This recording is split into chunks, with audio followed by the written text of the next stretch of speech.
go. Hi everyone, we'll be reading Giraffes Can't Dance by Giles Andre with permission from Scholastic. Gerald was a tall giraffe whose neck was long and slim, but his knees were awfully crooked and his legs were rather thin. He was very good at standing tall and munching shoots off trees, but when he tried to run around, he buckled at the knees. Now every year in Africa, they hold the jungle dance, where every single animal turns up to skip and prance. And this year, when the day arrived, poor Gerald felt so sad, because when it came to dancing, he was really very bad. The warthogs started waltzing, the rhinos rock and rolled, the lions danced a tango that was elegant and bold. The chimps all did a cha-cha with a very Latin feel, and 8 baboons then teamed up for a splendid Scottish reel. Gerald swallowed bravely as he walked towards the floor, but the lions saw him coming and they soon began to roar. "Hey, look at clumsy Gerald," the animals all sneered.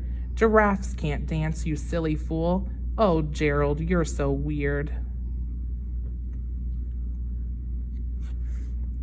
Gerald simply froze up. He was rooted to the spot. "They're right," he thought. "I'm useless. Oh, I feel like such a clot."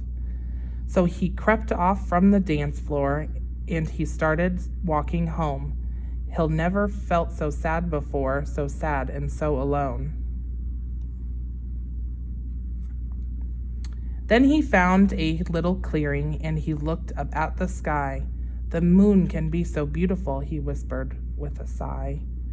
"Excuse me," coughed a cricket who'd seen Gerald earlier on, "but sometimes when you're different, you just need a different song."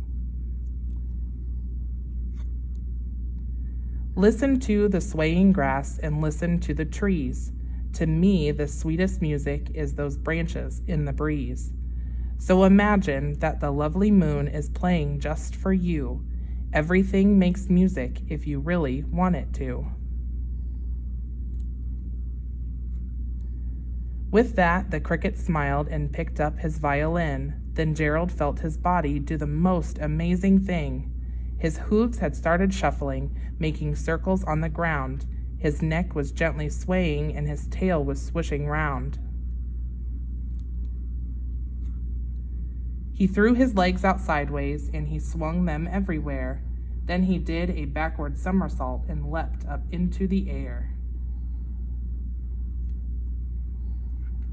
Gerald felt so wonderful, his mouth was open wide. "I'm dancing! Yes, I'm dancing! I am dancing!" Gerald cried. Then one by one, each animal who'd been there at the dance arrived while Gerald boogied on and watched him, quite entranced. They shouted, "It's a miracle! We must have been in a dream. Gerald's the best dancer that we've ever seen." "How did you learn to dance like that? Please, Gerald, tell us how."